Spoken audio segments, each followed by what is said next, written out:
Today's date is October 21st, 1994. It's the first birthday of country music artist Kane Brown, who I have heard of only because he was on Elmo's late night talk show's second season, where it's a game show now. Y'all going to Stagecoach? What are we talking about? That's the country Coachella, Countrychella. Is that a real thing? Oh, absolutely. It's huge. It's exploded it's all over the dating apps. Okay. And, yeah. I swipe left on it every time. As soon as I see somebody, I love going to Stagecoach. I'm like, no, thank you, please. Immediately swiping left on that. It's one of the biggest red flags for me. Speaking of red flags, am I allowed to do a negative first birthday if it's someone we've heard of and who's been in the news lately? I don't feel good about where this is going because I feel like everybody that's been in the news lately is a garbage human. Not good. It was not good behavior. Well, you have to say it now. It's the negative first birthday. She's 1 year from being born today. Doja Cat, everybody. She loves being on the internet. She got in a fight with an 18-year-old? Was he 18 Is yet? he? I don't know. Possibly a literal child. I missed that. I don't know what it was. This is one of the stranger things that has happened recently. Oh, yes, actually. I do remember this now. We Okay. did see this. So she saw the little British man on the Stranger Things and said, wait, I want to fuck it? And then she told that to a child, and that child did what kids do, which is to say, oh, fuck. And it was fun. It was fun. Bad time. Nobody behaved responsibly in that situation. And if you came to this podcast episode for responsible behavior, I have some bad news for you this week.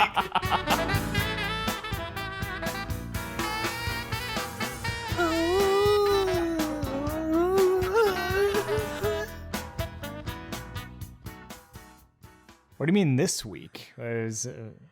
Every week is we're sorry you're listening. I feel like we're going to be on our worst behavior now that all three of us are in the same place. Unprecedented. It's literally never happened. Nobody's ever for any podcast ever. Not for any Family Matters podcast. I can say that with some certainty.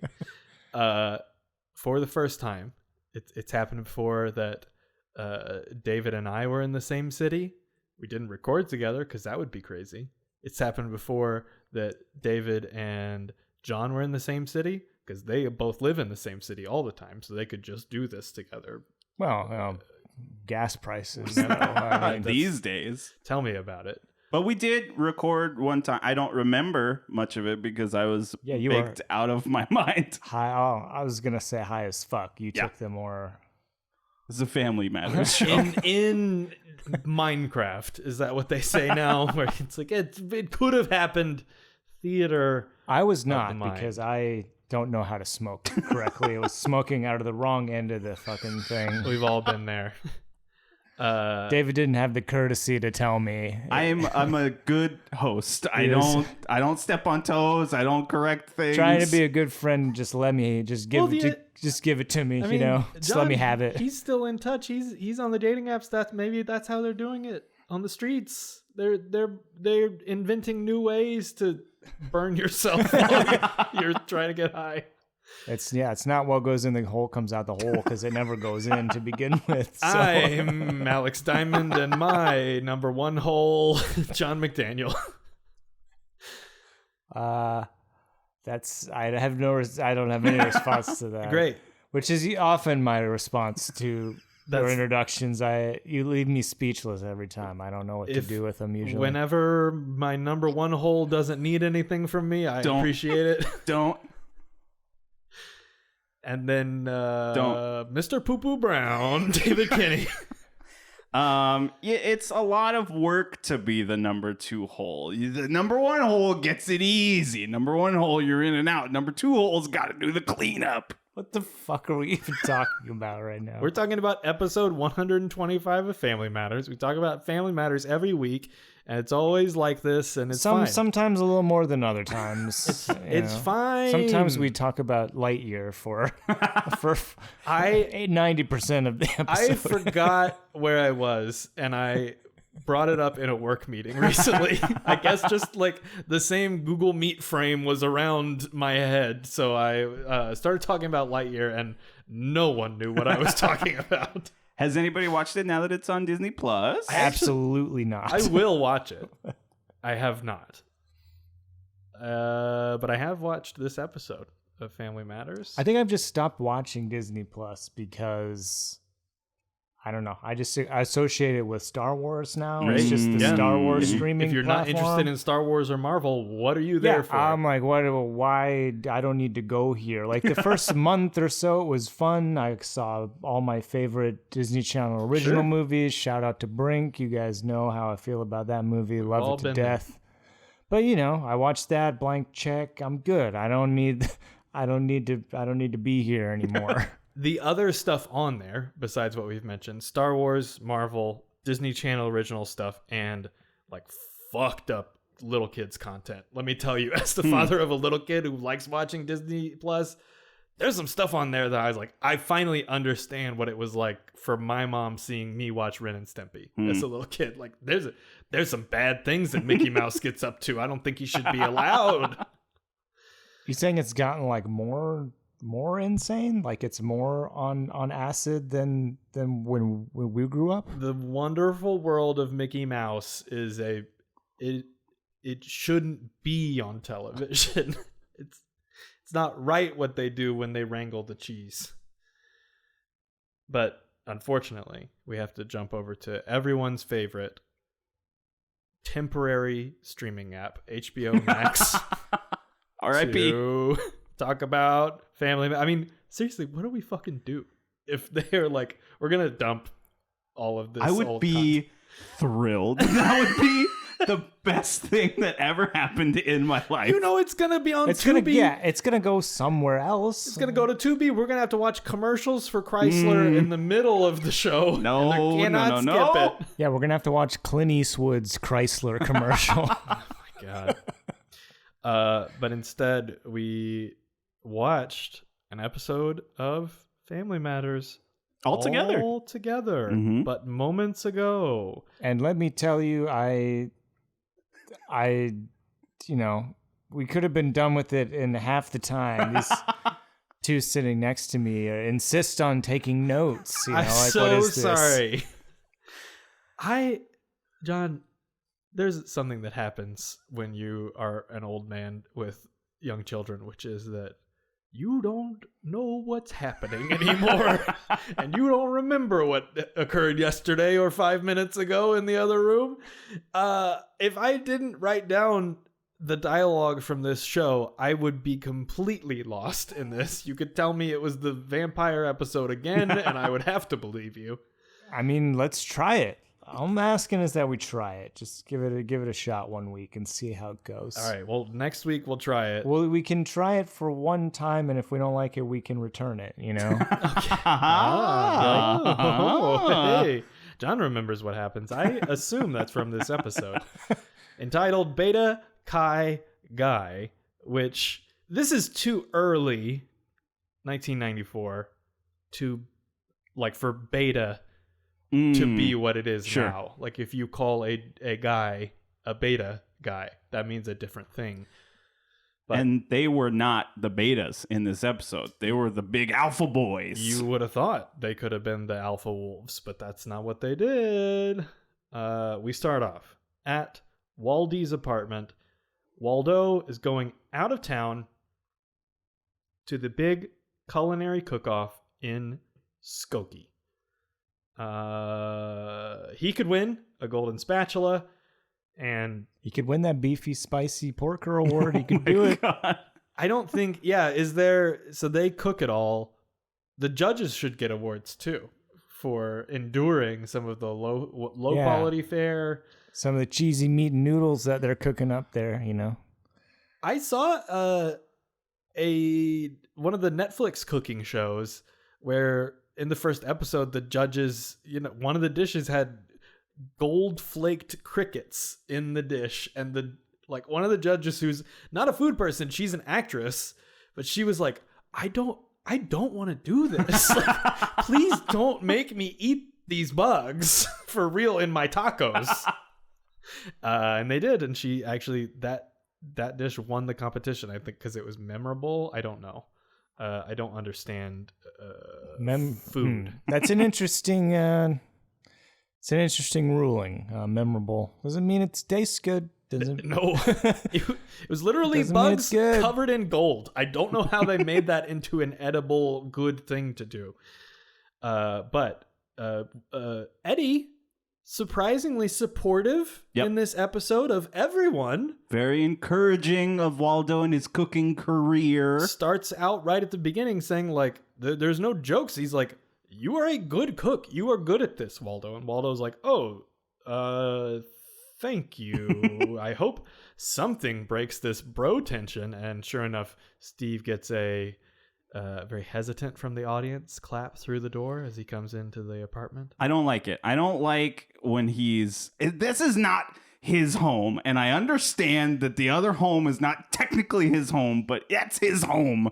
And it just seemed very out of context. And I didn't like, there are other two characters in this apartment that should be clapped for and not Steve. Yes, it's tough because it's their space, so they're unlikely to like come into it. What do you want them to do? Like walk out the door and then come back into the door? They do that, and then Waldo actually, when he does come back in, he gets applause because he did a good job. He deserves it. We deserve it.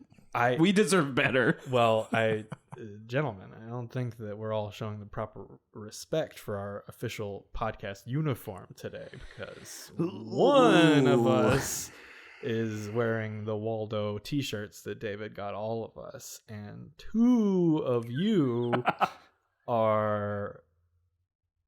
When did it become the nobody? You got to put that in writing. Send an email out. Put an email blast I write the out notes. for that. I know what happens. He'll read the emails if you send them. You gotta send that email. You gotta blast us with that. Otherwise, I'm not. It's not a rule, or it's not a part of any contract that we have. Right, Show me where in writing, Alex, that it says that that's our uniform. You gotta blast him. You can write anything, anywhere. It doesn't. You can write it on the side of a bus. People have to believe it. But I do love the shirt. I do. I didn't know it was our uniform. Okay, But now I know. I will still not probably wear it every time, but now I know. Put a pin in that for very soon. So they actually give Steve a reason for being here, as opposed to he has to come over because it's an episode of Family Matters. He's running all Eddie's errands for him. He brings over Eddie's dry cleaning, which I've been in college. You don't got dry cleaning. you don't do that. See what Eddie wears. He's got the fancy threads. He does like a long vest, doesn't he? Also, I don't know if I've ever done any dry cleaning. No, ever. I had to for my wedding, so I know that time for sure. Is it like I guess it's still a thing. I don't. Very much so. But it. You know what the biggest ripoff I just is? like it's a pain in the ass. Like I don't want to go do dry cleaning. It's not dry. They use shampoo and stuff on that. Yeah, because otherwise, how do you clean it? You otherwise, just a lot of very gentle people in the back on the back of that conveyor belt. Just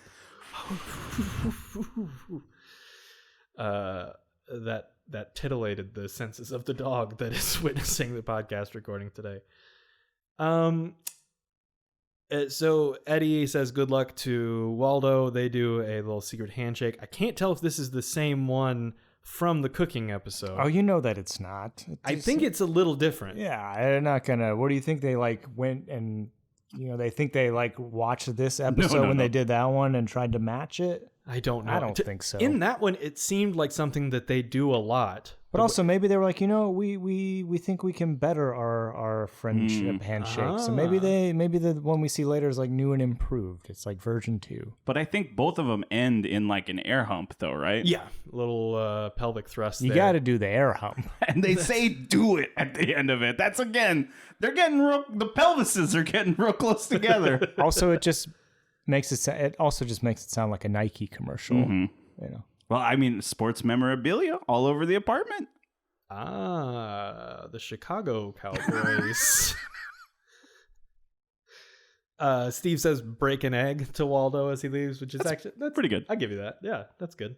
Again, when they don't focus on a silly throwaway joke and let it be silly and throwaway, that's the perfect spot for it. That's what Steve is good for. So what happens next is, of course, Waldo says before he leaves, no socks in the crock pot. Do not fondue your socks in our apartment, Edward. This is such a Steve thing, though. Like, why are they giving this to Eddie? I don't understand. This is not something Eddie would do, right? Because Steve, we know, puts his underwear in the oven to dry it all out down there. That's called dry cleaning, ladies and gentlemen. Also, what is the purpose of soaking your socks, and what does it do for you? I mean, you're cooking them, right? I mean, I'm asking you guys as if you've done this. Well, yeah. What benefits did you experience when you crocked your socks? Yeah.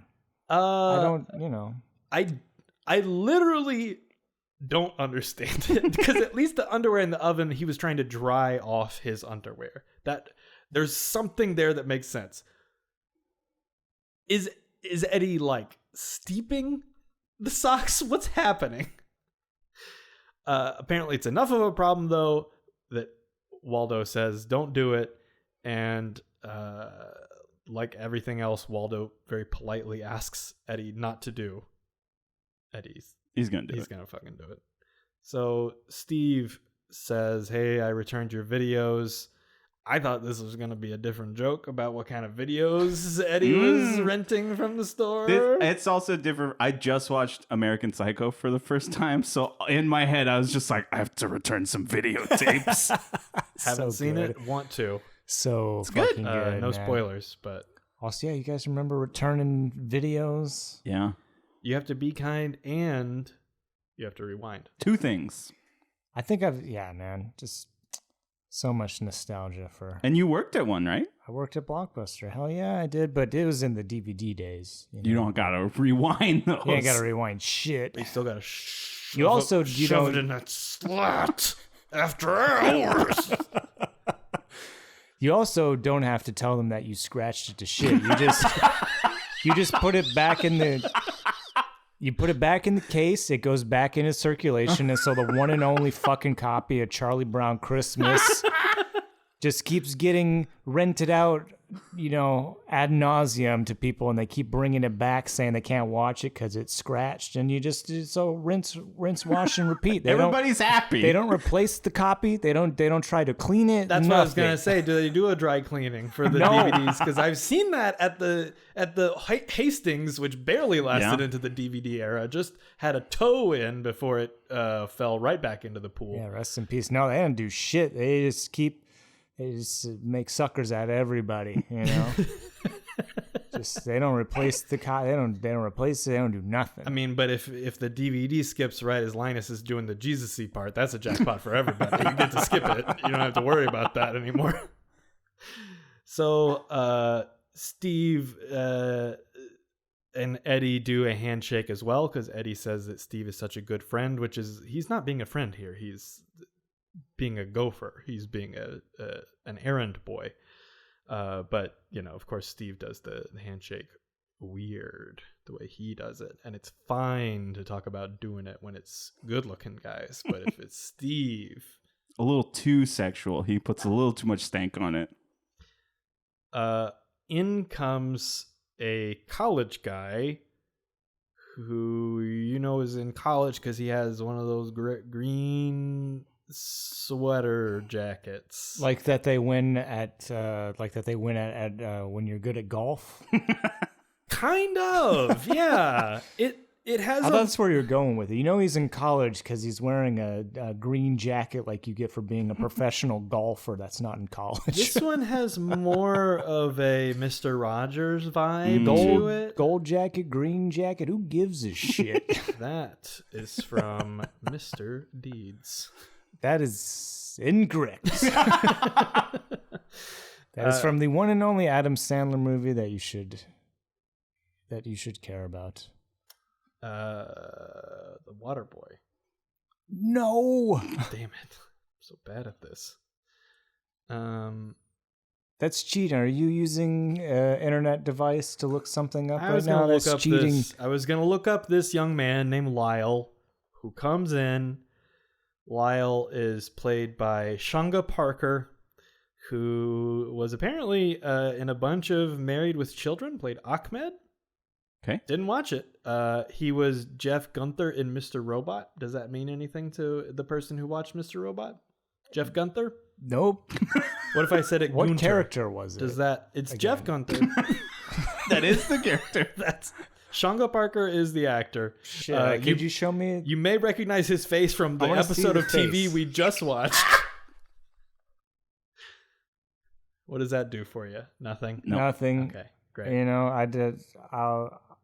yeah, I'm sorry. All right, we'll deal with that later. I do like Mr. Robot a Yeah. lot. I just don't. I'm sorry. You were our Mr. Robot correspondent, but now we're gonna have to erase that television show from your memory. Well, it's also as weird to be punishment. a correspondent for a show that's not on the air anymore. Well, I would say it's weird to be a So- correspondent for a television program in general because it's not a place you go to. It's not a location, generally speaking, unless it's Dallas. But you're not talking about the TV show Dallas. You're talking about the city Dallas. Now Lyle is the president of Beta Chi. He has This guy has the biggest stick up his ass that I have ever seen He has the whitest in the voice I've history ever of heard television. from any person, let alone a black man. Like it's impressive. It's some sorry to bother you shit that this guy puts on, like the frat guy voice. The Beta Chi boys would love to invite Eddie to a party because he's been so good to them by being their gopher, kind of. It turns out that was why he couldn't drive himself he couldn't drive to the store, couldn't drive to the house. Because his car is in the shop. And did anybody catch how he pronounced the name of his car? Mr. Lyle has a Porsche. There's no E on the end of it for Lyle. No. He's American. He's upper crust, but he's still American. So he Yeah, says his it Porsche. his Porsche that Daddy bought for him is in the shop. Right. So he was borrowing Eddie's car, and so to return the favor, they would love to invite Eddie to a party, but 30-day probation for fucking up with the parties. Yeah, on 30-day campus. probation because we I'm not gonna go there. But Yeah, no, I mean we it is. all know. It's not fun. Whatever Yeah. butt chugging was involved, it just doesn't lead to good things. That's the thing, like, You guys, we all love frat culture, right? We love yeah, it. like We love it so much. It's great. Animal House It contributes a lot to society, and we think it's I good. mean, it controls society. Is that The what two you of mean? us in this room went to one of the biggest frat universities in America. We think it's awesome. It's fantastic. It's good. It's good behavior. None of it's good. And I think, like, Animal House came out, what, in the 80s, right? Yeah, early 80s. And that movie's gone. We don't talk about that movie anymore because none of the things that they do is fun anymore. So to do a TV episode 16 years later doing the things that were kind of questionable in the movie when it came out before, it's not fun anymore. But there's even a thing in the movie where, like, Steve's perception of frats is Animal House, and everybody else is like, no. Yeah. We've moved far beyond that in our predation technology. We know how to take advantage of peoples in ways that the Belushis could only dream.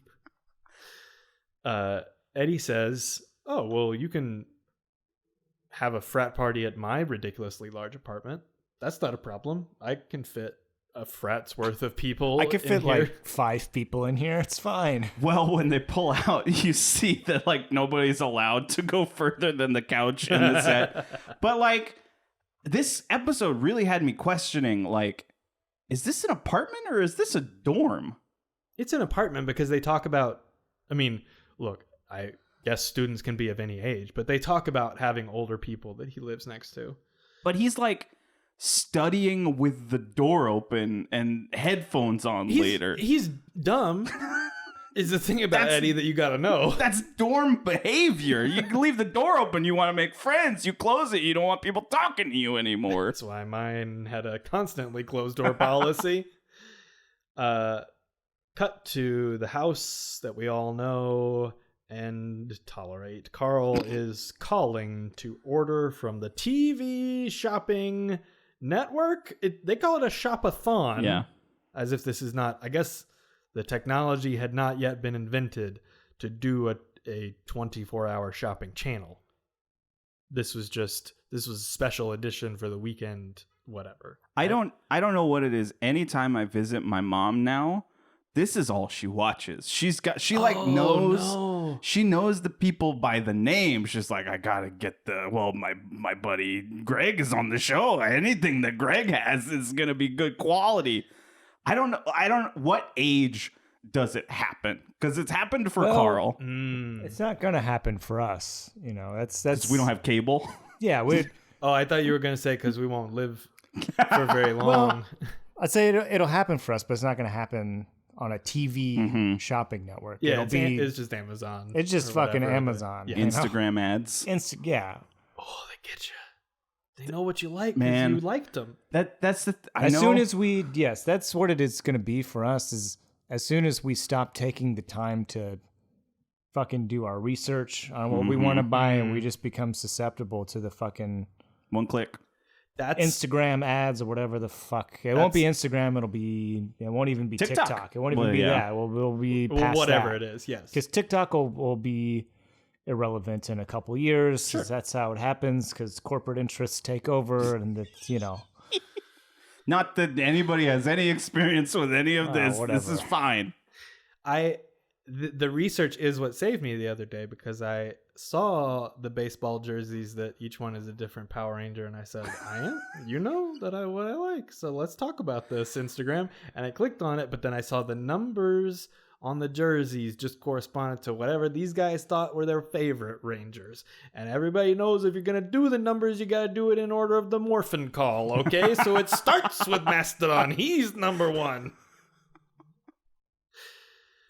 Carl is going to order a football helmet that roasts and spits out peanuts to you in your mouth.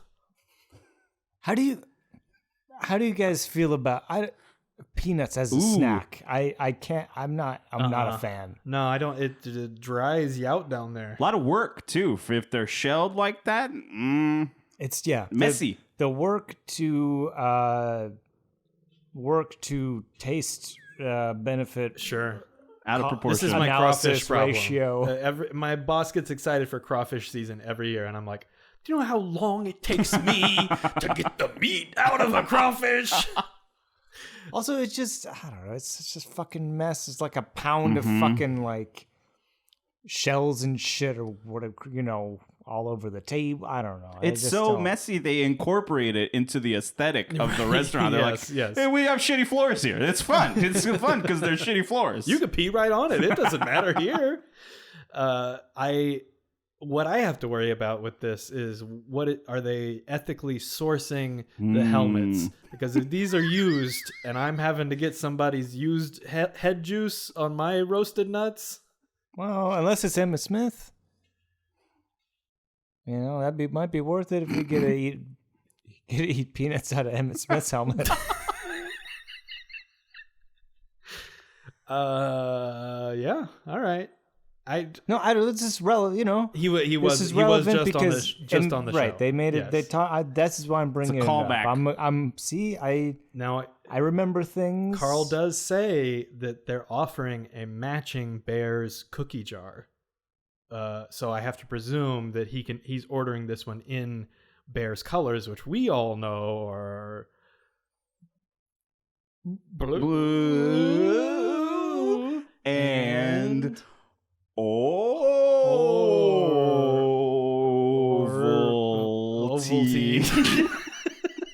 It's my favorite improv game.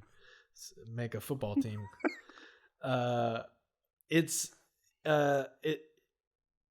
The one shown on TV, because they do show it. This seems like something they invented for a Steve gag that they didn't have room for. Interesting. Because it's like built. They actually show the fake product, but it's not like branded with anything, which I feel like they would have been in trouble for that, but not for having just like generic Cowboys, Bears posters up in Eddie's dorm room. Harriet comes in, catches Carl. Shut that shit down. Just like that. She is in the middle of cooking in the other room, and her Carl sense is tingling. She knows he's doing some dumbass shit, and she comes in and says, "Don't order any more junk off the TV." He says, "It's fine. If it breaks inside of 30 days, I can return it." And she's like, "What are you talking about?" Like, it's a weird thing to say as like a comfort too. It's like, well, you know, if it just on the off chance that it's a shitty product, Harriet, you know it's shit. You know it's gonna fall apart as soon as I get this thing. I'm not responsible. It's a weird thing. It's like it's fine. I'm banking on it breaking. You know, it's not a good It's not a good solid argument. She basically does the 2 fingers to her eyes, 2 fingers to Carl's eyes as she walks out to get her cookies out of the oven because she's like, "Fuck, stop it." Also, I don't think we can pass this. He says his name is Carl Otis Winslow when he's doing the order. Yeah. And the person on the other line says, "Oh, your initials are cow." Not a good salesperson. No, you always want to make them feel bad when they're ordering something when they're ordering a food product. I'm going to drop a live in-person prediction. Predictions. This has got to be the first time he says his middle name for a shitty joke like this, right? For the joke? Man, I don't know. In the other time because we've only heard it one other time. When we heard it, I definitely did not register the cow of it all. That didn't begin to occur to me. But I guess I'm not as bored as a telemarketer answering questions about peanuts. This may be the lore drop 6 seasons in. Can you imagine? I bet it is. Okay. The kids are there. By the kids, of course, I mean everyone's favorite 2 children, Richie and Lil G. Lil G. He's back. All right. I got no problem with Lil G. I think he's kind of fun. I think we find out why he's not around anymore, except for that one episode, though. He was murdered. I mean, it is possible, based on the events of this episode. Now, the kids, they decide to watch cartoons, but get distracted because on the shop-a-thon, the next item is a sweet bike. It's so fast. Comes with a water bottle. Which, was it $79.95, right? That's I don't know. It was listed as? I would say that's cheap even for the time. I was, because those were our prime biking years. Mm-hmm. I feel like that was on the pretty low side. Yeah, right?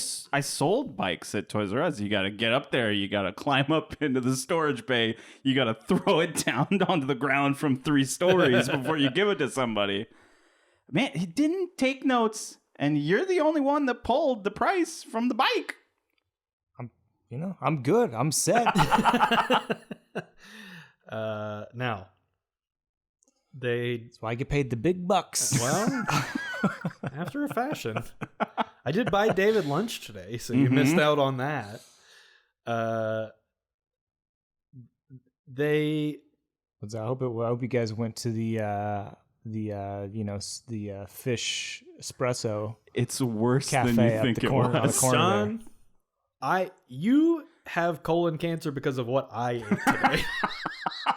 today. This is not a joke. I've heard this place mentioned so much on podcast from a bunch of LA people that I was like, oh, when I come out to LA, I should go there. Little knowing there is one in Austin. I could have gotten to a Fat Sal's in Austin. Oh no! Yeah, if we're a little sluggish today, there's a reason. I've never been. That's good. I drive by the one in Hollywood frequently, and I don't think it's a good idea for me to go in there. Let me tell you that mozzarella sticks. I might not come out of there if I go in there. Mozzarella sticks were the second ingredient on my sandwich. Not even the primary filling. Little bonus. Whew. Now, the kids are like, oh, well, we'll just get stuff and then return it before 30 days. Do the Carl method. Nothing could possibly go wrong. Now, it's not the kids that decide to do this. It is more specifically little G who comes up with this whole plan, and he's pulling Richie along. He's a bad influence on that little nice boy. Also, this is way too sophisticated of a scheme for these little. I don't know how old they are. What are you, 7, 8 years old? Yeah, I don't know. I mean, but we also don't even get a chance to see them fuck it up. Like, they've only gotten to the part of the plan where they have succeeded. Yeah. And there's a chance that they mess it up toward the end of those 30 days, but, like, they haven't gotten there yet. It gets nipped in the bud. Now, speaking of the bad influence thing, Lil G... Should I leave the room? This is an intervention. You need to be here for this. Richie is enjoying a good crime and fraud free lifestyle. He's living the way God intended, wearing God's intended attire, which is to say a Dan Flash's ass t-shirt. I think when you have a mullet already, you're not allowed to wear a Dan Flash's shirt. There's too much going on in different quadrants. Cut to another fashionable establishment. The party is hopping at the Waldy house. I kind of thought that part of this would be like Waldo was going to find out that there was a party and there were consequences, but that doesn't come up at all either. They did the thing where they get rid of Steve for a week, but instead of getting rid of a worse character, they got rid of the best character for the week. The good character. There are girls. They're all dressed to match the men who were there from the frat, which is concerning. The girl Eddie is dancing with, I believe she is ill. Can anyone explain to me her? And I don't mean like mentally ill. I mean like physically, like she has a fever or something. Something is bad wrong with this woman. No, you fucking take that back. She is the all-star of like cameos so far. I agree. In the history of what we have watched on this show. She's credited as girl number 1 at party. Good. Number 1 girl. The actor's name is Terry J. Vaughn. Her instincts just fucking amazing. Like you know what? I'm gonna have to scroll through this. So this says it was China and Friday, and she was in a bunch of the Steve Harvey show. I think she's been on this show before. Sorry, I did bad research today because we were all goof dicking around earlier. But let me scroll it on back there. Oh, she's directed a bunch of TV Christmas. It looks like basically like Hallmark Channel style Christmas movies. That are primarily black casts, which, I mean, I bet that's fucking good money. Like, keep you busy shooting Christmas movies all year. Yep. We have seen her before in They Shoot Urkels, Don't They? She is Eddie's date.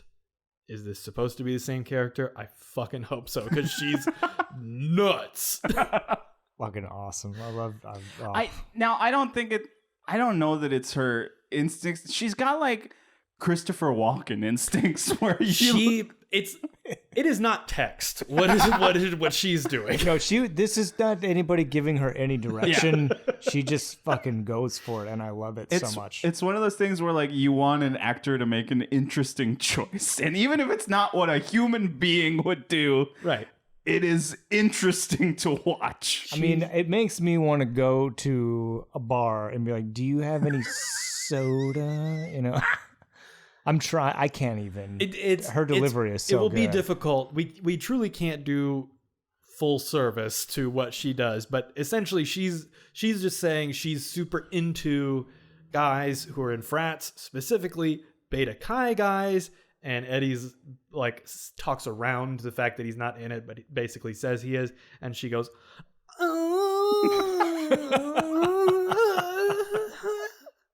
That's pretty I think that's pretty good. That was pretty close. And like also is like things are gonna go. You know things are going well when you hear her. You know, say, "I'm gonna go get a soda." You know, that's the sign that okay, things are progressing here. It was also extra weird because there was already a joke in the earlier scene we skipped over because it's nothing, where Eddie is saying, "We can have the party here. I'll buy a case of soda," and the Beta Chi guy's like, "Oh right, soda, yes," and then does a little Adam.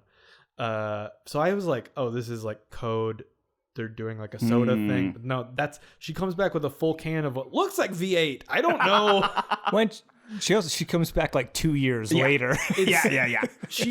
I don't know where the soda is. Not in this apartment. It's as they're storing it on like the first floor or something in somebody else's apartment. I don't know. She seems to be running about at Waldo speed, I would say. I think she's having trouble. Either that or this apartment is way bigger than we give it credit for, and there's like 50 rooms also possible that we don't see. Also, like, something that would explain a lot is she's just so fucking high right now. Like she took like 3 mushroom caps right before this party started, and it kicked off on the dance floor, and she's like, every mistake I've ever made is happening right now. She's feeling good. Now it's the best fucking soda you've ever had in your entire life. I mean, it's sweaty. I don't know if that's good. Steve busts in because we can't have nice things. We need a cameo from I always forget. Is it Keenan or Kel? Oh, Kel loves orange soda. Kel. Yeah, we need a cameo from Kel in this episode. This is his dream girl. Come back out with the she rivals his love for orange soda. That is for sure. They're fucking soulmates. I don't know. Maybe I think Kel's a purist. I think the way she treats the soda, he would say that's not that's disrespect. Yeah, you're using it as a ploy. You don't do that to the orange soda. It is just for drinking. Doesn't go on those other parts. Steve is wearing a toga, but like a real toga, but like a costume real toga. Yeah. It's not the bed sheets that you just tie up. That's the point of the toga party is that you wear the bed sheets. Yeah, there was a sale at Spirit Halloween, and he cashed in. He's got to own one. Also, we just had Halloween. Why is this costume better than the one he wore for Halloween? I don't know. As we said, it's not a costume. A lot of people wear suits that do the news, as I said. Which he did not do. He just wore eyebrows. By the way, you know how I figured out that the eyebrow bit is officially dead on this podcast? It was because we had a specific bushy eyebrow thing on the TV show that we talked about, and we didn't throw it to any Disney executives. Well, I mean, only one of us is the Disney CEO, so I mean, well, it's not. You got to take ownership of that. They saw what good work I was doing at Disney, and they put me in charge of another network. They said I can do whatever I want there. You can discover anything you want about the eyebrows over here. Like, listen, we appreciate what you've been trying to produce here, but it's just not enough eyebrow content in it. we're going to pull the plug. I saw the early cuts of a lot of things, and I said, we're going to have to go back to the drawing board on this. And by drawing board, I mean this whiteboard right here where I've drawn all these. It's back, baby. We're not done. What did you expect? Did you expect it to stop when you brought it back up? I put a note. I made a note because I can't remember anything. I made a note to bring it up in our season recap episode to be like, it's officially died. Let's have an in memoriam segment. I guess I just couldn't wait. You were like, you were like, well, we could either release this movie or we could spend the extra $45 million that's going to cost to go back in and do VFX work and put fucking eyebrows in and post. And we're just not willing to do that. I'm a job creator. I want to give the eyebrow artists a little bit. Yeah, we need more visual effects working. I think if we've learned one thing, we need to give VFX people more work. Yes. Urkel. Back to the real show that we're watching on that network. Steve he's prepared a whole routine for his entrance here, and for this I go more to our Rhyme City correspondent David Kinney. Now, first of all, we've obviously never watched the television show together, so this was a new experience for me. While I was trying to write down my crime time, rhyme time, both of you knuckleheads were making jokes in between. I couldn't think about the rhyme time that I was trying to write down. Don't call me Freddy. Don't call me Marty. Don't make jokes about the rhyme time when I'm saying them, not even when I'm writing them down. Don't call me Freddy. Don't call me Marty. Just call me Mr. Party Hardy. He's a fun guy. He's doing the thing with the toga. Yeah, he says, "What's the haps?" Which, like, there at this time is not cool, and then it became cool for like a month in like the mid 2000s, and now it's not cool again. So does that mean it's cool again? Is there doing it? I don't know what the rules are. I don't know. We went into lockdown. What? We went into lockdown for a couple years, and I emerged, and I don't know what the fuck is cool anymore. It's like, I don't know, like when the restrictions lifted, it's like, I don't know, my frame of reference for like cool bars and restaurants, it's completely out the fucking window. I don't know anything anymore. Well, now that everyone's... It was cool 2 years ago. I don't know if people still like to go there now, or if it's even fucking open. It could be out of business. They could have decided they don't like the bars with the cool little straws in the drinks anymore. It's not cool. Well, John, the good news is for you that you're on the dating scene. You're attracting the ladies. If you go out and you wear a mask because you're responsible for some of it, depending on the situation. Fuck all where that. You are. Fuck vaccines. But hold on, because you have to do it for my joke. So you're wearing a mask, and then the only thing you have to worry about is having very good, presentable eyebrows. You have those. I don't know whose fault this is. You have those trimmed and wet, and you enjoy your evening. Steve does some dancing stuff, it always has the exact same problem, which is that Jaleel White is a good movement artist. Also, like, he's showing off the shoulders. A movement artist? Yeah. Is there another word for that? No, I actually think that's like such a fucking like 2022 like rebranding of my skills type thing you see on like a like a fucking LinkedIn profile. I'm giving him too much credit, I think. Also, like I'm a movement artist. Like it's so fucking like enlightened sounding or some bullshit like that. Now they have to be called intimacy coaches. They used to be just porn directors. It was very simple in the olden days. Speaking of porn directors, Steve's wearing this toga.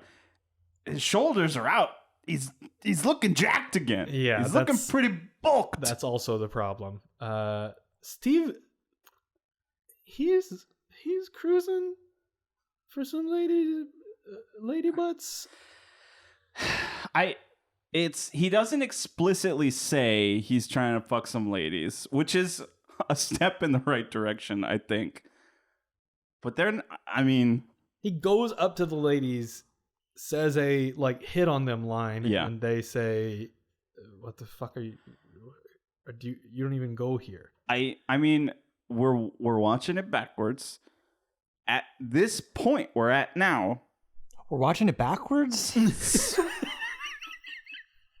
What? It took till we got together in person for John for it finally all to click. Keeping the fucking wool over my eyes. What the fuck are we gotta doing that take- for? you gotta take notes, and then you'll know that the things are. But Season 6, episode 5 today. but But last week we did episode 6. What That's the right. fuck is happening? but I mean, now him and Myra are not technically exclusive. I don't know how much we want to buy into that. God, don't. I'm just saying. They had that conversation in the future. Now we're in the past. But she explicitly gave him the caveat of loving Laura. That he was dating her, but loved Laura, and that's what she agreed to. And again, I don't think that's a good relationship. It's not for me. But if that's your status and that's what you've talked about, okay, that's what works for you, crazy kids. But as soon as you do things that are outside the boundaries of what you talked about in your relationship, that's called cheating. That's a different thing now. But luckily, all these college girls are like, I know that you're actually an adult because you're an actor and you have to play younger, but also you're in high school. You're a child. This is fucked up and weird that you're even here.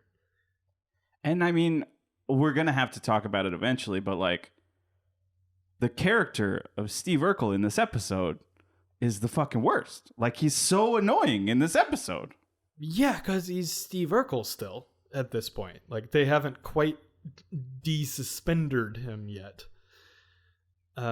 Steve, again, pulling the wrong lessons from the old movies, decides to spike the punch. But Steve being Steve, basically just puts prune juice in the punch, which almost certainly already has alcohol in it. Like the Lyle, the frat guy, is like, oh, I'll watch out so that no one notices you spike the punch. Which, first of all, Right. that's fucked up. Don't do that. Well, yeah, he's, you know, he was giving Eddie shit for wanting to get some soda. Mm-hmm. So Yeah. So what are we to think that this is like non-alcoholic punch that's on the table? But like, who's gonna catch you at this party? Like, is it just like that? Makes me think it's something worse than just alcohol in it. But Steve is like, oh no, this will give everyone the runs tomorrow. It's gonna be awesome that they're gonna be so not constipated. They're gonna remember this party forever. We want these people that are only drinking alcohol to be more dehydrated later. Get loose now. So he goes outside to get something, and Lyle goes up to Eddie and is like, this fucking guy. It is Jerry Seinfeld. What's the that is in deal with this episode. that? I realized as soon as I began. Pretty fucking fitting. Like before we watched this episode too, I saw a clip on my feed of a Seinfeld episode where he tries to return something at a store out of spite. I don't know. Anyway, I just thought of that when Carl was like, "Oh, I'll just return it." Yeah, You know, like it's some fine. magical thing you could just do. Now, Lyle shit talks Steve, and Eddie is like, "Yeah, he's not good. I give you that, but kind of like him. He's kind of my bro." And Lyle's like, "Oh, but no though. But he can't be here anymore." Is this where we talk about it? Is this where we do it? Soda Girl coming back. I mean, 'Cause that's what happens. that too. I mean, has he? No, just the Steve of it all. Yeah. Yeah. Let's go for it. He pulled out. He's in the thing. He's saying the things that are cheesy. He's hitting on the ladies that don't like it. He's doing the dances nobody likes. Has he pulled out the accordion at this point? Right now is when he comes back with his accordion. We're almost there. Yeah. It's not fun.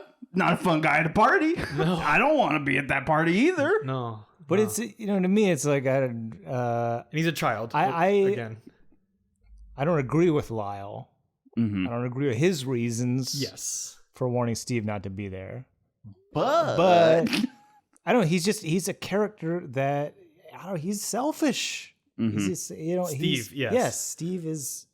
And Steve consistently only sees the world through his own kind of prism, and I feel like he's consistently a character that I don't know, like his empathy is not non-existent. So he literally can't see it. And so that's my problem. Like I don't know. Labeling him as a nerd, I don't agree with that. I think that's fucked up for sure. That's not the problem. But that's Right. not the problem. Like the show consistently tries to make you feel bad for him when it's a flawed. He's a very flawed character. Like they're trying to have their cake and eat it too with the way they've set his character up. And it's okay to be flawed. Yes. Right. If you're like an intense drama and that's the reason that you have flawed characters, or it's okay to be flawed if it's like, oh, we're going to teach you a lesson because this person is going to try to better themselves in some way, which I would argue Steve never really does, because he fixes the superficial things that, like we're saying, are not actually the problem. Right. And I don't know why, or I don't know if I mean, we all know that Joe Marie Payton, understandably, was not happy with the recalibration of the direction of the show. I'd be very pissed I don't know if she was thinking about it on this deep a level or not, but like probably not. It would piss me off for sure. It's like you're centering your show around a character that's just inherently just not a great person.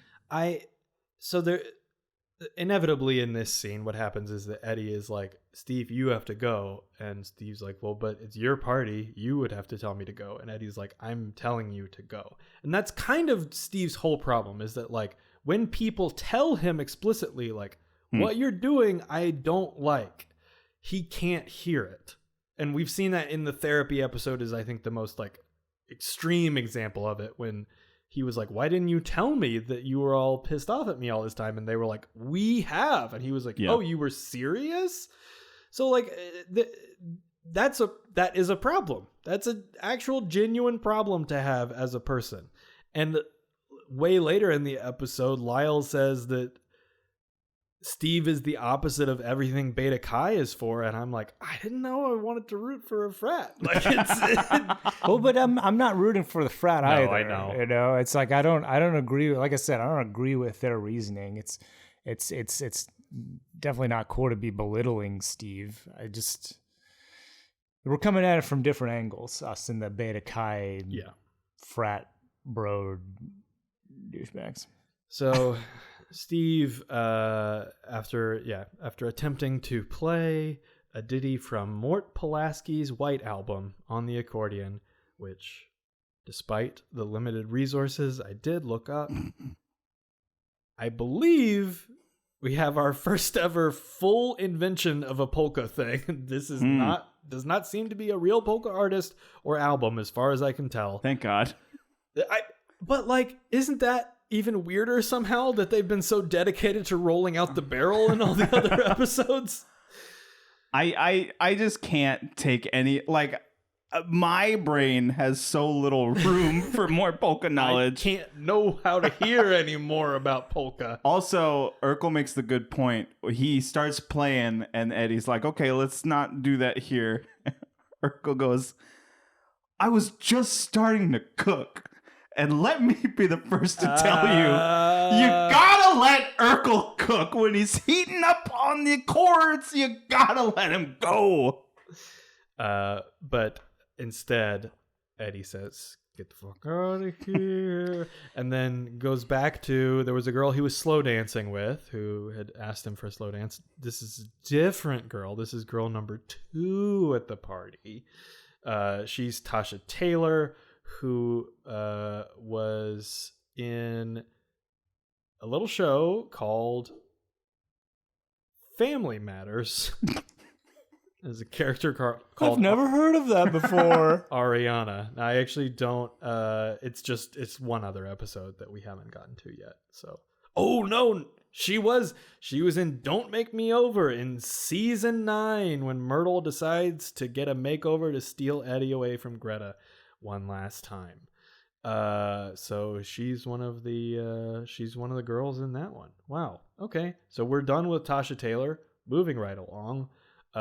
So is Eddie, because he's dancing with her, and then Soda Girl comes back and is like, "But I got you so." I will say, like, Darius McCrary hasn't had a lot to do this season. I feel like That's true. We haven't had much Eddie, but like he does one really good bit of business, like, to end this scene. Yes. Like he's sad that he had to let his friend down, and like all the music stopped. Yeah. Like we heard literal sad synth music, sad piano music while Urkel left, and apparently it was diegetic. That was just on the playlist for this party, because then the jams start getting pumped back up. And Eddie is looking dejected, and then he starts like tapping his foot, dejected. Then he starts like doing a full body sad dance, and then it was really good. He like worked up to the happy dance again. But he does not work himself up. He's being double teamed at this moment. There's a woman in the front of him and a woman in the back of him, and they're both like grinding on his body, and he realizes maybe Steve not being around is not so bad after all. Look, I'm not, I can't relate. Just to be clear as well, I'm not anti-polka. We don't want to make that stance on this podcast. That's where you draw the line. There's a time and a place, and this party. That's true. They've already established. It's the vibes. So, yeah, there's already a playlist going. You know, if I walked into a room and okay, let's try it now. Yeah, let's rehearse this. Okay. But yeah, it's, you know, party's like been going for a while, a couple hours, and I just walk in out of nowhere with a fucking bagpipe or a saxophone or some shit and just start playing it, you know? Like that's not cool. I mean, in Animal House, he takes the acoustic guitar, smashes it on the thing. It's not even fun to do in that movie. I don't like polka music. I'll say it. I don't think we can across the board say we're pro polka. Some Weird Al, I can get behind. Another one, Rides the Bus. That's not bad. I'll give it to you. Yeah, we should have synced up on our polka beliefs before we started recording. This is the benefit of not recording in person, is that it makes me very uncomfortable that we just are not in sync on this. So we'll debrief afterwards. But I'm just making clear right now, I'm not happy about what just happened right now. All right. You can take it up with John Candy's band from Home Alone, the Kenosha Kickers, as they drive you to Chicago at the same time as your family. You could have taken the same flight as everybody else, Maureen.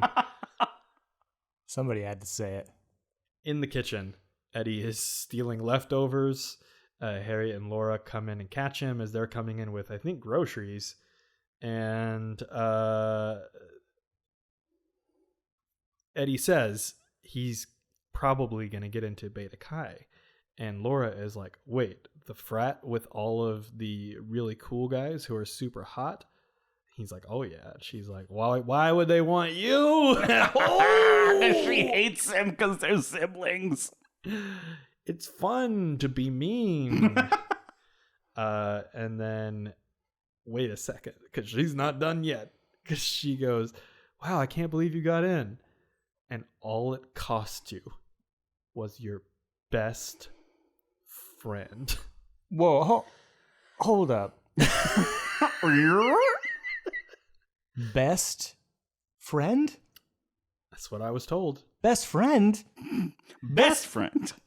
Best friend is what she said. I believe it's best as in the number one most of all at the top. First of all, isn't that Waldo? Yes, it's for sure Waldo. They fucking live together. And hasn't that already been literally established? Yes. Hasn't he literally said, Waldo, you're my best friend? I think the thing that happens is you can have an episode where Myra's not in it, so you're allowed to flirt with all the ladies at the party. Family Matters rules state that if Waldo leaves for the week, Eddie is allowed to have a replacement best friend. I think what happened is because obviously Laura's heard this through the grapevine, which is to say Steve standing outside their house and telling her. So Steve is the one who described it as Eddie's best friend, himself, which is, we've heard that before. We actually have heard Steve also describe himself as Eddie's best friend. And I mean, look, as far as I know, that's a weird thing to do also. For sure. Hey, I'm your best friend.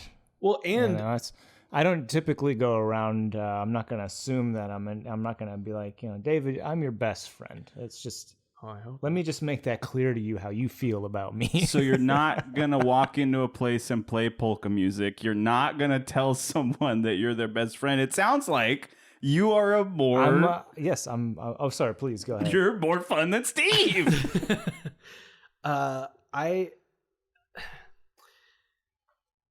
Laura, of all people, should not be doing this. She should not. She hasn't been in the episode. That's why she needs to be here. But she shouldn't be given lines like, I know Steve is irritating, but he has feelings like anybody else. And he's been a good friend to all of us. Because you know what he hasn't been? A good person or a friend. And he definitely hasn't been a good friend. He's been stalking her since they were 5. I mean, I know it's become one of our signature go-to phrases. It's not good behavior. It's certainly not. Also, we don't own the rights to any of that, so it's never stopped us before. Also, can I just point out that Eddie is eating the leftovers straight out of the fucking dish, straight out of the fucking pan. The group storage thing. Yeah, out of the fucking Pyrex. Right. That's some double dipping your chip nonsense. I don't fucking live here anymore. I can't do that. He's taking a spoonful, eating it, and putting the spoon back in the fucking Pyrex dish. That you can't do that. I think we're lucky he's not putting his socks on top of the leftovers at this point. My God. I know we don't want to talk about it because we've come from one of the most attractive Laura Lee Winslows we've ever seen, which was in the Halloween episode, to Kelly S. Williams has a good Urkel in her. Yeah, holy shit. She does an impression of Steve. She's been holding on to this for a while. Is fucking killer. Is this the first time anyone's done the Urkel impression? No. Well, not if you want to count Eddie from What Do You Know shit, that's right. About Well, that's It? that goes way beyond. But yeah, you're right. That's not an impression. He becomes Urkel. That's technically his DNA. Well, his personality is. Well, we're just saying, he's yes. The performance. That's definitely like the closest. I mean that's the closest anybody has come in terms of doing the voice and the movements accurately or recreating it in another body. But this is like eerie. Yeah. It's as if it makes me so uncomfortable when Urkel is wearing his glasses and doing a deep voice. This was as uncomfortable as that. Because it really is. It's just Urkel coming out of a different body. It's really good. And Kelly S. Williams should be in everything. She's so good. Yeah. And it's hard to know that based on the material she's given. As with all these people, Steve is awful, but Julia White is so good at doing the thing, even though the thing should not be done. He deserves to have been in a bunch of other stuff because he obviously has range because this is a crazy character that no one actually is in real life. He was good in the Adam Sandler basketball movie. He's in that. Oh, he's in that shit? Yeah, Uncle Drew. Is No. that a real... That is a real basketball That's movie. a thing, but it's not what this is. So here's the thing is that when... What is it called? I don't fucking remember what it's Hustle, called. I think. Hustle, is that what it's called? It was good. That when We didn't get paid to promote that, by the way, so... Uncle Drew... it was coming out when MoviePass was a thing, and I could go to the movies 3 times a week. Don't remind me about the fucking movie pass. I I was one know. of the first people to get on board with that when it was like $50 $50 is what it took to go see an Uncle Drew shoot the baskets. I blame us talking about basketball for that one. It cost me 50 balls. $50 a month when it first came out. I just saw that trailer a million times, so I remember the specific intonation at the end of Uncle Drew, and I'll never forget it. Partially because now my child has an Uncle Drew, which is who knew. Do they play basketball as well? I don't believe that's interesting to them at all. Actually, it's not interesting to them. I like that. You could do it, but it's not that it's not that they don't like it. Very talented. It's a very different thing. It's not interesting though. I play. I just don't find it interesting. I don't like it when I do it.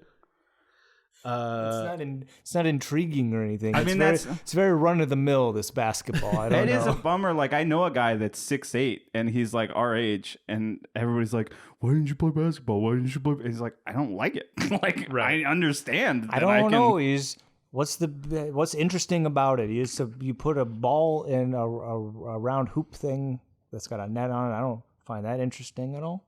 You only like it when they hit it over the net. That takes real skill. Yeah, if you introduce some maybe if you were like riding in bumper cars or something while you're doing it, that's interesting. I'm not against what you have just proposed. Now that is interesting. Honestly, I will do that. One of the coolest things to come out of any basketball is slam ball, and that's coming back next summer, baby. That's basketball on trampolines, and that's fun. Oh yes. Now in the living room. This has been our sport punch-up corner. Now, can they punch in the slam ball as well? Can they? Is it full contact? I mean, I'm sure a lot of people have. Is that the new murder ball? You get the helmets and the brain drips out of those too. Aunt Rachel, and Carl come in the front door having a conversation. No, you shouldn't have done that because now I'm just thinking, from Home Improvement, and I don't want to think about that. We canceled. It's canceled. Buzz Lightyear. So they come in, and it's a winter wonderland inside the living room. There's toys everywhere. They're chased by a model train and an RC car. Anybody else have we had a really kick-ass like train set growing up. No. Anybody else have one? I wish. We eventually got all the pieces of a train that goes around the Christmas tree. That was the train from Rudolph, the claymation one. But not real trains. Oof. That's we like the cartoon ones a little bit more. We had a sick Lionel train set back in the day. Pretty like fucking. Did you it's pretty appreciate fucking it? Sweet. I did. That's yeah. good. I feel like that's one of those things where like kids don't get it, but as you get like our age, you're like, I could fuck around with a model train right now. Like fucking. That's maybe why I really like that part of. Was it Mighty Wind? Eugene Levy's, Wind. Eugene Levy's really into the fucking train set. Well, isn't it the English guy who's super into it? Oh, the boyfriend. He tours him through it. Oh, that's what it is. Yeah. Right. They raise their heads up inside the. So good. Feel like a Godzilla in there. It's fun. Forget what the name of the town was too. I don't know. Anyway. Gosh. Borflingtonhamshire. That's every English town. So Carl's like, I guess 2 children have to die today. My God, he is brought back the Stevel without the fucking puppet. he's the human embodiment of Stevel right now. The look in his eyes, and he's fine with the toys. I mean, he's like concerned, but. Like Rachel's like, how did you pay for all this? And they're like, we didn't pay for it. We put it on Uncle Carl's account. And that's when Stevel comes out. Holy shit! He's in a rage. You thought it was Santa up the chimney bringing all those toys to the little good boys, but it turns out. And he does he's done it before where it's like in the cold opens, he's like, come here. Right. But to do it to an 8-year-old, I was like, this is a little much for me. He has previously, threatened to draw his gun on a grown person at least. But this is like, he bends all the way down to get in little G's face to say, I think I hear your mother calling you.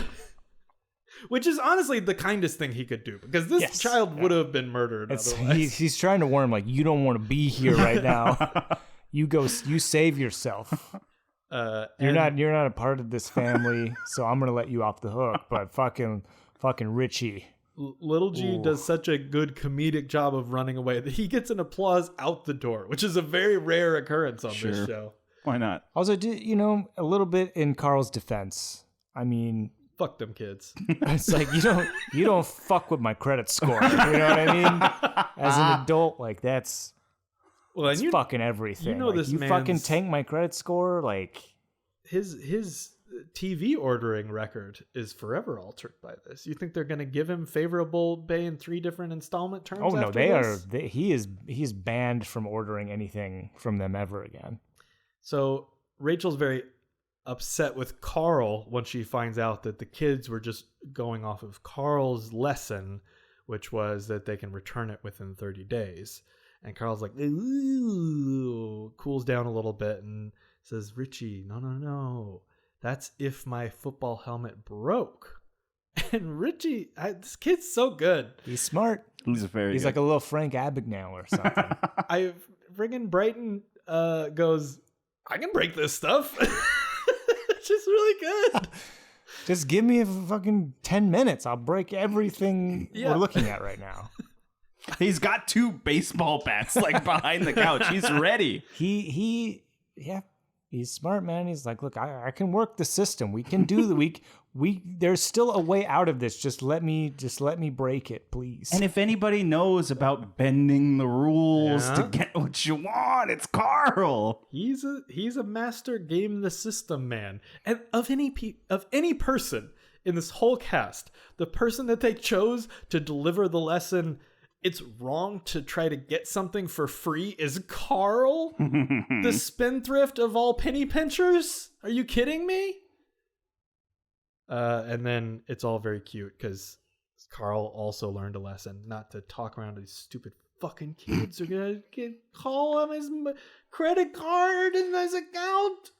How he continues to acquire children after shit. Like, he gets 3J after this shit. Like, he knows what's going to happen. But he's still, like, this isn't an opportunity where a peer of his, roughly, right, Rachel, like, could get him in trouble for him fucking up. And he still fucking Carl magics this thing into, like, did these kids do bad, silly, aren't they little stinkers? Also, I know we're going backwards. John... We're going back. It feels weird to have a Rachel lesson be because we've only had like 5 episodes with her. I was like, I don't like the way you're talking to this kid right now. What authority do you left? Maybe got sick. We're not sure. Also, like, when did anybody hear what she says when she walks in the door? She's like, thanks for picking me up, Carl. I couldn't have taken another step. I heard her say something about picking her up, so I knew that he like drove her here. Was she live here? We still don't know. Was she walking to? Does she not have a reliable mode of transportation? Is she ill and she shouldn't be walking around for long periods of time because she's escaped from the hospital when she shouldn't have? I'll just say if she had a few too many, that's a good decision on her part. You should probably not be driving. Or was she just carrying too many clothes because women be shopping, don't they? Oh my God. She can't return them. She tried. Now, back in the apartment where no one learns any lessons. Eddie is studying, as you said, headphones on, door open, psycho shit. Crazy. Unbelievable behavior. And Laurel comes in to deliver a shitty sweater to Eddie. Gold jacket, green jacket, who gives a shit? From Uncle Drew. So, Lyle, Eddie, like, sits him down, and Lyle sits on the arm of the couch, which is also psycho behavior. I don't trust either of these men at all.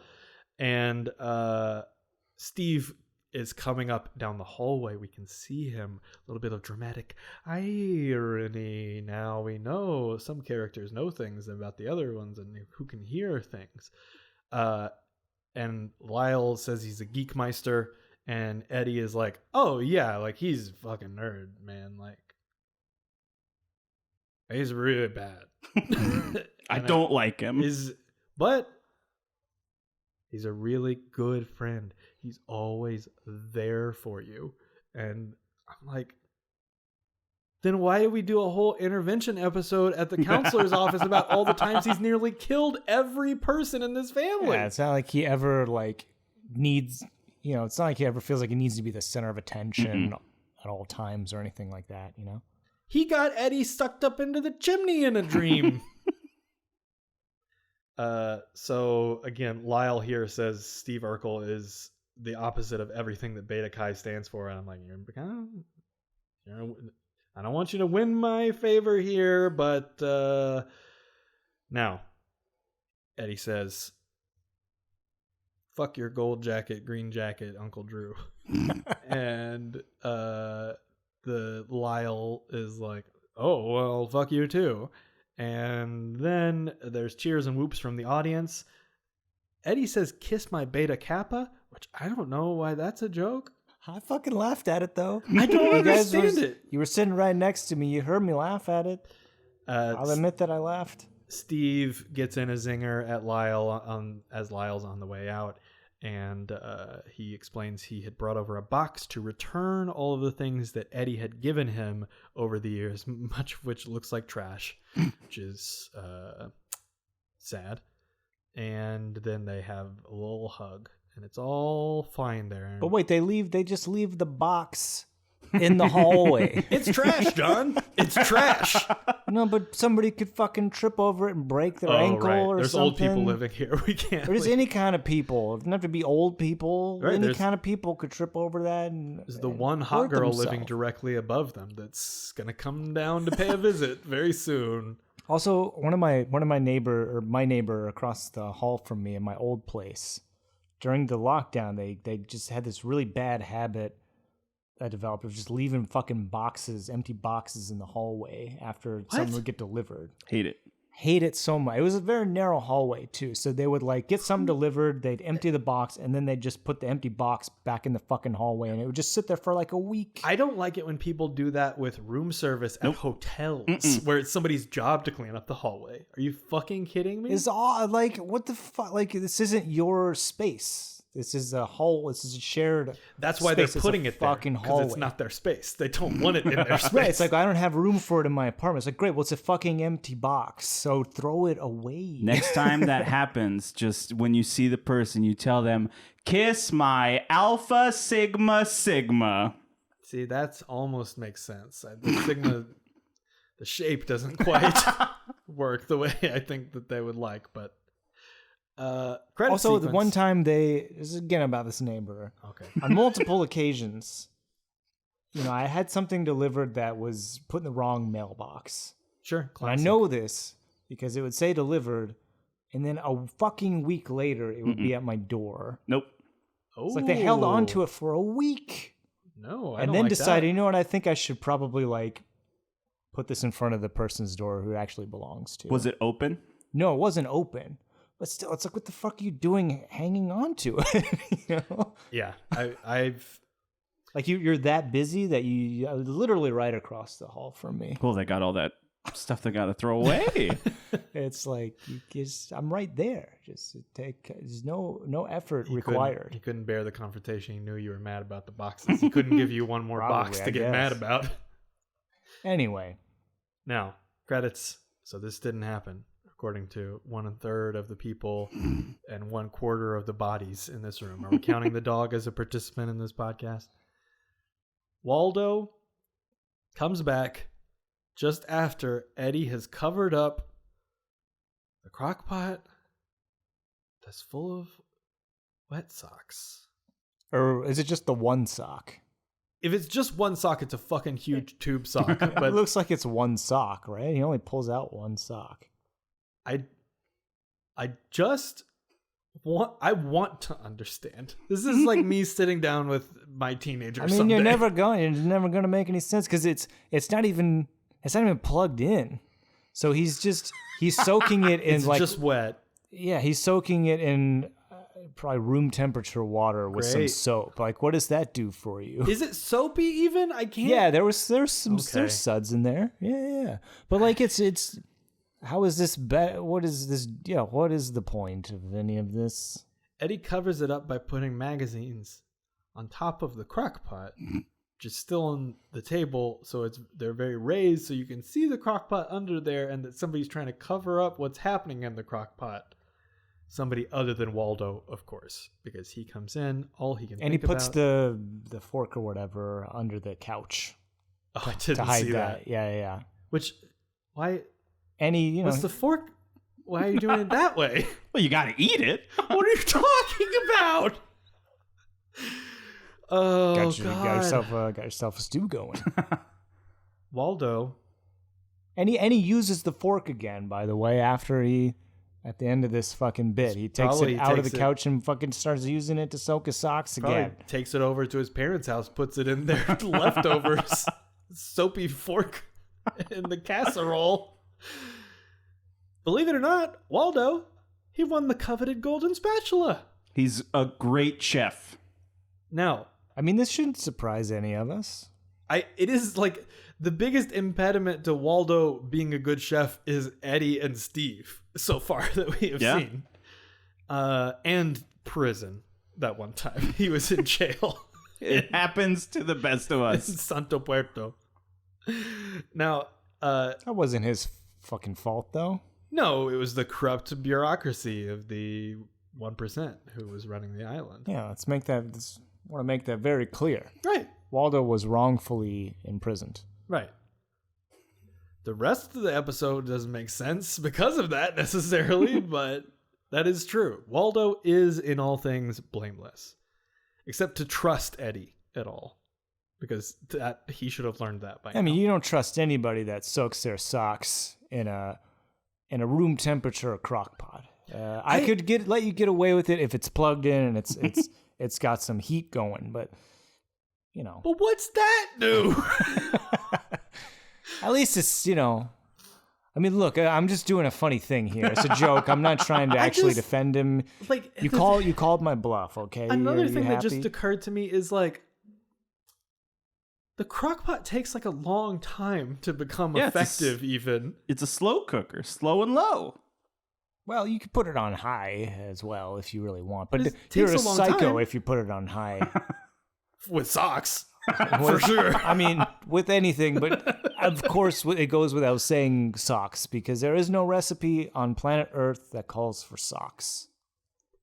Speaking of cooking, Maybe on some other planet, but not on planet Earth. not on, the Bump in the Night. Does that mean anything to anybody? Claymation show from the 90s. There was a little monster who would come out at night, and he was the monster who ate your socks out of the laundry. That's why you could never find two socks to make a pair in the laundry, because a little green man who had the voice of a jazz great was on ABC. Maybe, I don't know. Did I dream this? Is this a real show? I don't know, but we're good friends here. I feel like I can be honest with you. I will not be watching that. But it's not good. Now, Waldo has to go. Pulls a classic grandma. Just comes over to say he has to leave because he realizes he left the stove on in Skokie, which I was like, oh my God, this is a huge problem. Apparently, just a 30-minute car ride from where they are in Chicago. So, and gas prices weren't that crazy yet, so it's true. You could back then you didn't have to walk the streets to pick up bottle caps to pay your way. Although I just want to say as well, I can't. I'm triggered every time I see a crock pot now, in real life and TV, all of it. Because of with socks? No, This Is Us. I don't want to support. It plays a very integral role in that show, and I just can't. I can't look at crock pots the same anymore. Can I guess? I haven't seen the show. Can I guess what happens? I mean, sure. But Somebody- spoiler alert for anybody that is not seen it and is listening. Please, tune out now. Is that how the mustache guy dies? I mean, holy shit. Yes. But that's pretty disrespectful. He's got a name. He's got a whole family. His name, the actor's name is very complicated. And His name is Peter. His name is Peter Petrelli. His name is Earl. That's what we're doing. Old ones. Shit. John was like the one person who we should throw to for that. He was the least prepared. That was ages ago. That one's been buried for a We're long not time. done with the podcast because there's one last Waldo fucking gold nugget that you can unbury in this episode. Is Mustache Man. Now you move that mustache upstairs, get two of them, baby. Now you got some eyebrows going. It's last fucking time we're doing that joke. All right. I've heard it before. Now, Eddie, very reasonably, says that Waldo could take care of this stove situation if he could just call. And Waldo says, You can't call a stove. the stoves can't answer the phone because it's an appliance. Has he not seen Brave Little Toaster? Those appliances are perfectly capable of talking, of walking. Home Alone, the furnace talked to a little man. It looked like it was going to eat him one time. Yeah, so I don't know. I think Waldo is a little misinformed here. I've seen, those are very brave appliances. They brave a lot of elements. I think nature to find their way back home. Waldo is a responsible stove owner. He doesn't use the stoves that can answer phones. He's getting them, he's getting the ones that they're not capable of all that. They're kind of the cows and the sheep of the stove world. You can do whatever you want with them. They don't remember anything. Deep discount on those ones. Discount Electronics is a good business. It's full of stoves that are like cows. Do they want that tagline from me? I'm happy to sell it to them for a very high price. One golden spatula, please. And one can of... Well, I don't know. It didn't work out so well for Circuit City, that tagline. So. Oh well, I mean, then it's up for grabs. Nobody's using it. Yeah, so it won't work out well for somebody else. That's what you're saying. But maybe we're the exception, John. Maybe we're the difference. The difference of this episode is that we're doing it live. It's over now is the difference. It is longer than any other episode, probably because we can't edit it down because of the way we all did it today. But it's not over yet. Before we even talk about the emails and the social media and the real social media, we don't play jokes about what their social medias are because they don't have those other things. It's not a funny joke time. It's serious as how the people talk to us. Have a little present to say Merry Christmas. I ordered these from the TV and put it on Carl's account. Wait, you ordered it from TV before you watched this episode even? Let me make sure I did this right. Did you watch this one before you knew that it was going to do that? You don't talk about it. No, I didn't watch it. I don't watch TV. I don't watch this show. I don't know how to do it. Not even Shark Week? I watch Shark Tank. Love Shark Tank. But it has to... Oh my God, are you being serious right now? That's the other... QVC and Shark Tank are the only two television programs that come into my mom's TV. Oh, so you personally don't like Shark Tank? I'm addicted to it now. Are you fucking serious? I love it. I love it. This one, I think, is John. I just checked it, and I already forgot. But I think that one's for John. I think that one's for David. Hey, let me crinkle this in front of the microphone. A little ASMR. It's the little HEB bags. Bring a little bit of Texas back to the Big Apple. Are you Los opening Angeles. one too? Let's open our presents all together. This is now the official uniform of Jumping the Shuttle. Oh my goodness. Dan Flashes would be very, very proud That's of what we got. of these button downs here. I can't. Where did you find these? It's Amazon's got a lot of stuff, man. You don't know These long. these are complicated patterns here. There's a lot of overlapping to these paisleys. Had to have cost you a pretty penny. It wasn't as cheap So as I've I seen would this have one. liked. I've been keeping my eyes on this one. I've wanted it so bad. I'm not kidding you.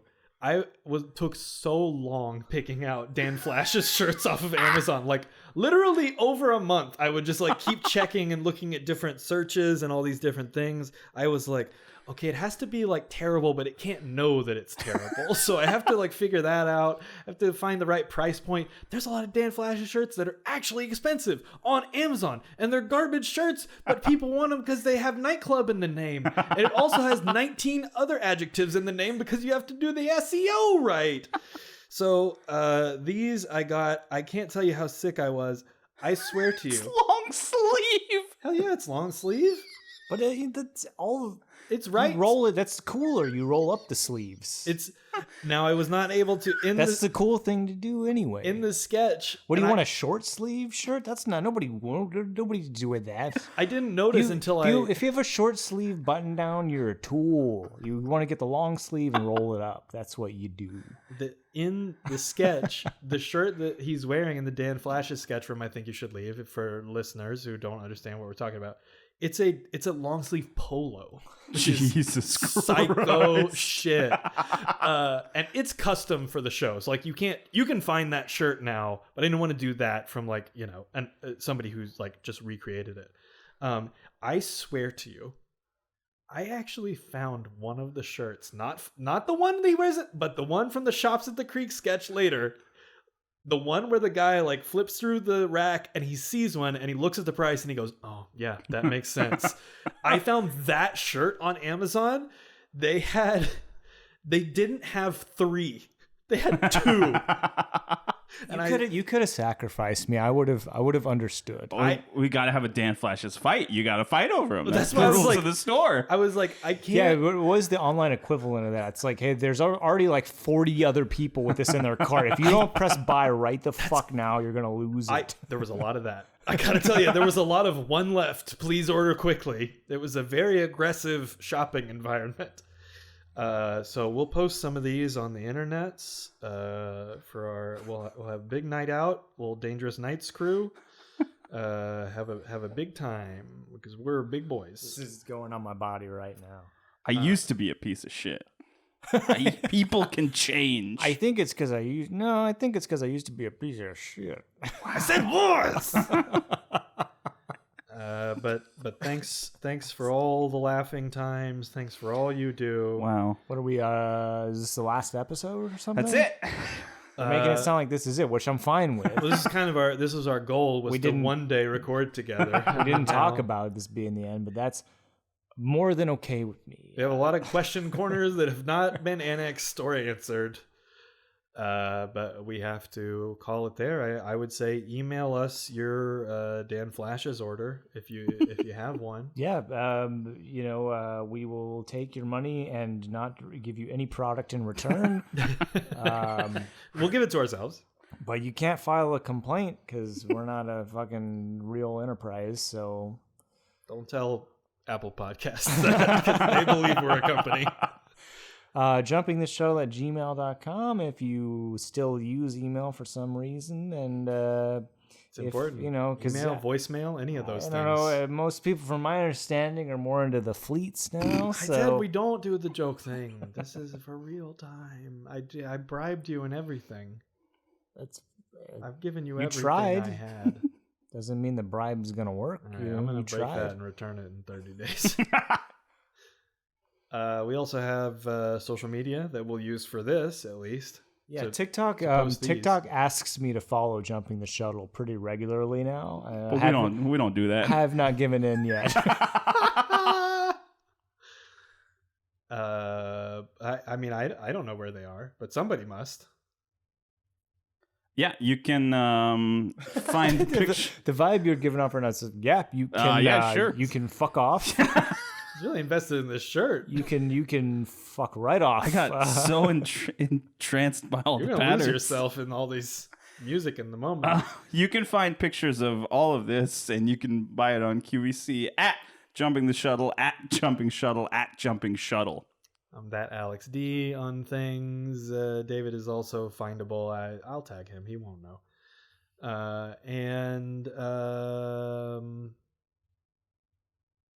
Good night from Hollywood. Oh, that sounds good. Let's do that. And then we're finally get together. We get to end it with a little kiss.